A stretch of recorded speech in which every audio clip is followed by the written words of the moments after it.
Hey everyone, welcome back to my channel. So in today's video I'm going to talk about SHEIN as a company because I can't buy from them. I never have. I've gone to go buy from them a couple of times and I've just felt this overwhelming guilt come upon me. And I know that sounds like a bit dramatic, but I think I've just seen and heard so many things about the company and just how bad it is for the environment, how bad it is for like their workers, like the shit quality of the clothes as well. Not that I buy everything like amazing quality and like designer or anything. I still buy things from like pennies and stuff. But I just think there was a whole conversation that needs to be had about SHEIN and how they need to be stopped. And yeah, so I'm going to open up a conversation about it. So if you want to know about SHEIN, some of the bad, I don't know if there's any good. I don't really think there's any good in the story. It's just all a bit bad. Continue watching. Don't forget to like, comment and subscribe. And a little disclaimer, I don't know if everything's true or not. Some things are alleged, some things are true, so just take everything with a pinch of salt. And yeah, let's get into the video. Okay, so SHEIN started in 2008, which I didn't know. I always thought it maybe had been around for a while, and I think from my researching it was meant to be like a bridal shop before it became what it is today. It sells clothes, bags, shoes, phone cases, jewelry, all kinds of things. So I think it was just a wedding dress shop or like a wedding shop beforehand. And yeah, it became really big mainly from TikTok and influencers as well promoting it. But like I think they were like paid sponsorships and things like that. There was a whole thing, do the survey or something to win like a £750 voucher for SHEIN, and people would like get big massive boxes of clothes from SHEIN, and it was just crazy amount of clothes. Yeah, it was like really cheap, but do you really need to buy like 45 t-shirts just because they're like a couple of pounds each? I just couldn't comprehend it.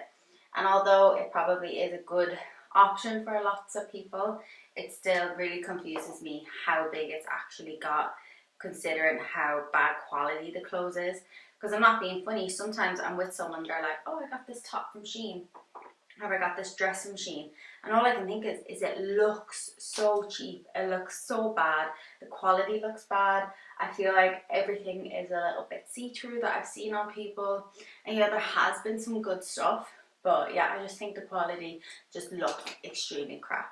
And if you go onto the website or the app, you'll notice as soon as you go on, everything is bright and it's colourful, and the minute you click on it, it's like 10%, 20%, 15%, free shipping.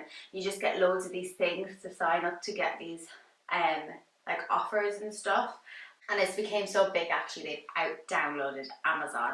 And I'd say before COVID and during COVID, Amazon was like the biggest retailer. They actually like doubled their earnings, and I think they're still worth more than SHEIN, because obviously Amazon sells everything and anything, and people can have their own shops and everything on Amazon, but they make 16 billion yearly. And I don't know how long, so I remember when SHEIN first came around, it was like it takes like a month or so. Like if you order from like Wish or AliExpress, they can take like a month to come, but you don't mind because you're paying nothing. But I think they have like closer warehouses now because it's become so big. And actually I was looking for a green dress not so long ago for a wedding I was going to, and I couldn't find it on like ASOS, I couldn't find it on Depop or Charlie Shop, I couldn't find anything on Zara, and I found it on SHEIN. And the dress I wanted, I mean, if it was on a different website, 40, 50 pounds probably would have been right. But I feel like when I went on, it wasn't that cheap to justify buying. Like a dress for like £8, a little summer dress, that just doesn't justify how cheap it is, how cheap quality is, considering I can go into Primark and pick up a dress for £8, or in like H&M and stuff. So there are so many articles of journalists that have gone into the warehouses, I think to like work and stuff, and try to work to workers, or try to talk to workers and get like information out of them. So the workers were working 70-hour weeks with 1 day off a month, and they would have like split shifts where they would come in like 5 till 10, and then 1 till 6, and then 8 to 1 a.m. or something like that. It was like a crazy amount of hours a day, like really awkward split shifts where you would only get like a couple of hours in between, where I don't think there was a proper like solid amount of sleep that you could have because of the hours. They didn't have any contracts, and these were all workers that I think the journalists like got on their good side and like spoke to them. And the factories just had no health and safety in them. There wasn't any quality. They would be given like a list of clothes to make like thousands. They'd be given like 7 days. And I think so some other companies do things like this because trends obviously come and go so quick. They need to get it in and out of the doors as quick as possible. But I think it was just crazy amount of clothes, and the workers weren't paid per day or per hour. They were paid per item of clothing. So obviously if you're in control of how much money you can make, you'll think, well, I'll just work a little bit extra because I need the extra money and things. And I just think that kind of work environment has to be super toxic, and you're not getting enough sleep, you're not getting enough rest. It just can't be good for anyone involved. And I think because these workers already come from poor conditions and have travelled to come work here because they know they'll get work, I think they'll just do it because they need to feed their families and they need to send money home, or they just need to pay their rent and pay their bills. And it's just real sickening. When I did read some of the interviews and the articles, what the interviewers had found out from these employees was crazy. So the public eye made a report, and when it was made public, SHEIN said, upon learning of the report, we have immediately requested a copy, and when we receive, we will review and report. We will investigate. I think I wrote that down wrong. But the factories are still open today. We don't know any more information about them. Have they changed the rules? I presume they've obviously got a little bit stricter on employing people. But I think these factories, they're not actually owned by SHEIN. They are owned by someone else who SHEIN basically just employs to make products for them. So I think that's an important one to have. So SHEIN can always say, well, we have no involvement, it's not our factory, it's like a third party. But I think there is a responsibility on companies, if they are ordering from a third party, that they need to make sure that the products are safe, the employees are safe, especially when all your products are getting made here. I think another really serious topic that needs to be had is the chemicals that are in the clothing. So there was a study done in 2021 where someone bought a load of clothes and then tested all the clothes. And there was kids' clothes, maternity clothes, and they had 20 times more lead than people and kids should be exposed to. Like, that's crazy. How is that even allowed? So you're bringing all these toxic chemicals into your home. And I mean, even if you look at photos of the factory or like videos, I'm not going to put them in the video because I just think they're not really nice to look at, but the environment just seems completely like filthy and dirty. And I just don't know, are rules just completely different in China? When I don't think they are. Like, I think work hours, you're not meant to work over a certain amount of hours a week. You're meant to get paid a certain amount. And I just think, how has it gone on this long? And it's just because people want to post it on TikTok and Instagram and stuff, all the SHEIN stuff that they have got. And it's just really sad that for a little bit of clout on TikTok, there's someone out there that is really suffering because you just want to post a video on TikTok. And I remember when like these SHEIN hauls came out, they were kind of interesting to watch at first, but then once you like think about it, like, why are you buying so many clothes? They're literally just going to go to the charity shop or in a landfill in a couple of weeks. And actually in charity shops, the amount of SHEIN clothes I see is crazy. And I guess it's good it's not going to a landfill.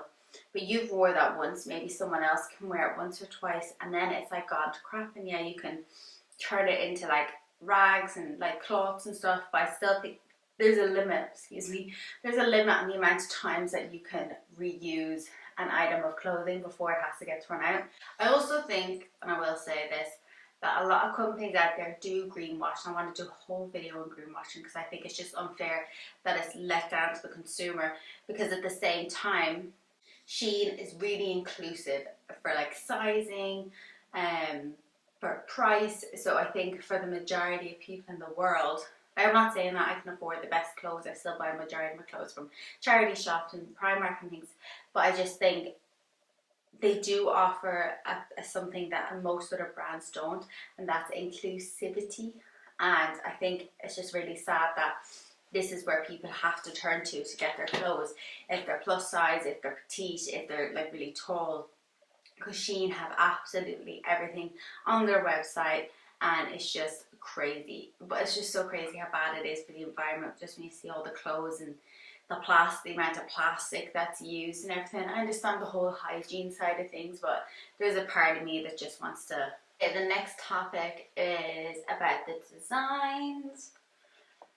So there was so many design problems with SHEIN, so many times. So there was the green mat that had Muslim signs on it. So they just made it look like a long runner mat, but actually it's a prayer mat with the like symbols that are on it and the designs, which I think they pulled. There was a phone case where it had a drawing of a black man being handcuffed on the ground with an outline of chalk. Don't know how this was ever approved. And when SHEIN did an apology, it was like, sorry, we offended you. It's like, excuse me, what? You can't do that. And I'm pretty sure this was around the time of Black Lives Matter as well. Like just after or something as well. And it's just crazy. Like, who in the company approved that? Like, is there no one? I want to say, is there no black people in the company? But at the same time, should there be someone black in the community or in the company to point out that that's wrong? Because I think if I was working for someone, I don't know when that would be okay, and they stole that design from someone else who was making a point about police brutality against black people in America. So I think it was just, that just really rubbed me up the wrong way. And then there was a swastika necklace for $2, and it really blew up. People started sharing it, and SHEIN of course came out with the thing that it's an old Buddha symbol, when I'm pretty sure in Japan they've actually stopped. They have, the sign is still on buildings, but they've took it off like tourist leaflets and like websites and things as well, because they did a survey, and the survey came back saying that it actually turns people off wanting to visit somewhere when it has that sign, because unfortunately it's not known for that anymore. It's now known to do with, I don't know if I can say it on YouTube, but we all know what it's now known for. And I think everyone in the world knows this, and I think it's just really sad that such a big company would use it. I also have done a video on Kat Von D, and she also talked about that, or was it her husband had the tattoo and he said it was to do with the Buddha symbol. But I think, would you really like to carry that around your neck, knowing now what people see it for, even though it's ancient and it's known for something much more beautiful in Buddhism and across the world, but for a majority of people it's not known for that beautiful reason. It's known for something very disgusting. So then next topic to discuss is about the TikTok trend, where it was saying, where people were getting the labels and they were saying help. And I think I was trying to find out if it was like actually true or not, but as far as I can recall, as far as I could realize from Google, apparently it's fake news. I don't know if people on TikTok, I don't know why it was even like a trend.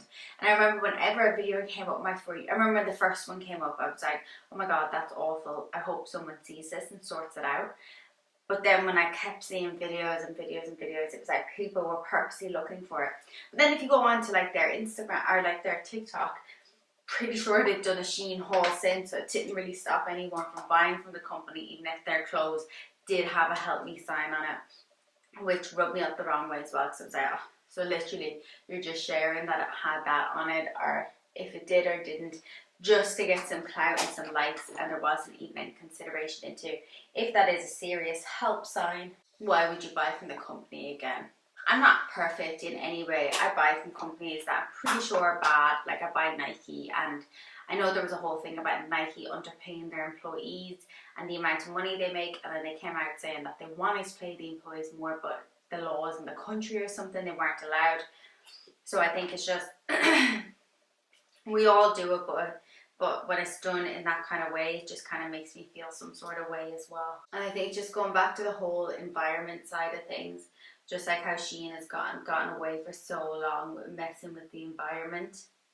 But I think speaking of greenwashing, it's just crazy because I think so much pressure gets put on the consumer. But why isn't the pressure put on SHEIN? Why isn't the pressure put on Amazon? Why are companies allowed to greenwash? Why are we getting blamed for using plastic straws when really is our plastic straws the actual, like, it's a problem, but is it the actual problem versus all the plastic that Amazon still use today? Like, sometimes I order things from Amazon, and I've seen the SHEIN orders as well, since we're talking about SHEIN, and it's just crazy the amount of plastic that is actually wasted through all these orders. Everything's in a plastic bag. So there's been so many other times they've steal designs, and I mean, this isn't a new thing.